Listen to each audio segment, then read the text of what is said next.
On the following graph of a monopoly, what are A, the firm's own profit maximising price and output, and the allocatively efficient price and output? And let's add for fun, what's the maximum profit in dollars that the firm could make?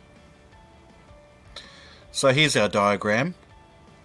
What we're looking for is the profit maximising output and price.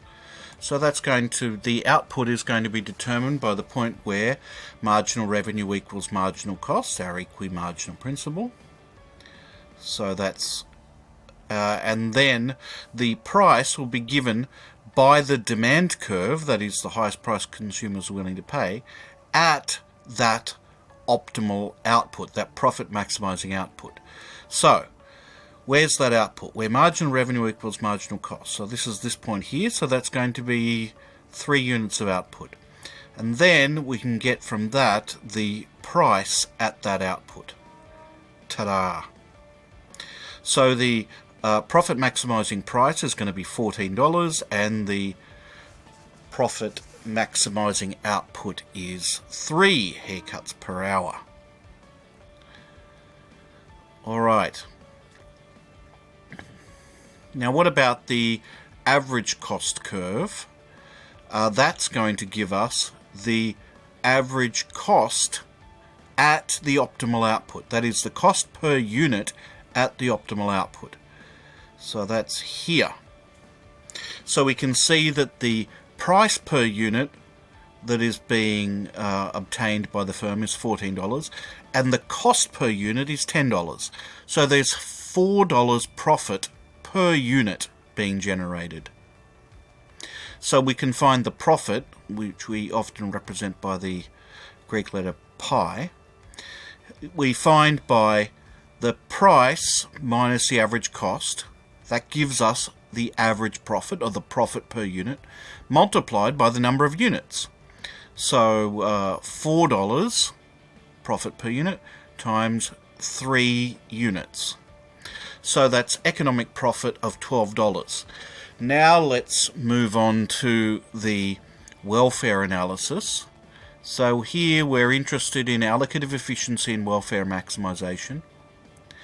The condition for allocative efficiency is where the price paid for the last unit purchased by consumers just equals the cost of producing the last unit that consumers buy. That is, where the price equals the marginal cost. So for the last unit consumed, the value to the consumers just equals the cost of producing that last unit. Here we're assuming there's no externalities, which is another topic we'll deal with later. Alright, so where will that be? Where price equals marginal cost. That is here. Okay, so that's round about $12 price and 4 units of output. As you can see there, the allocatively efficient price is lower than the firm's own profit maximising price, and the optimal quantity, the allocatively efficient quantity being produced, or that would be produced, is greater than the firm's choice of a profit maximising output. Okay, so once we've established the allocatively efficient price and quantity, let's do our welfare maximisation analysis. So we're looking for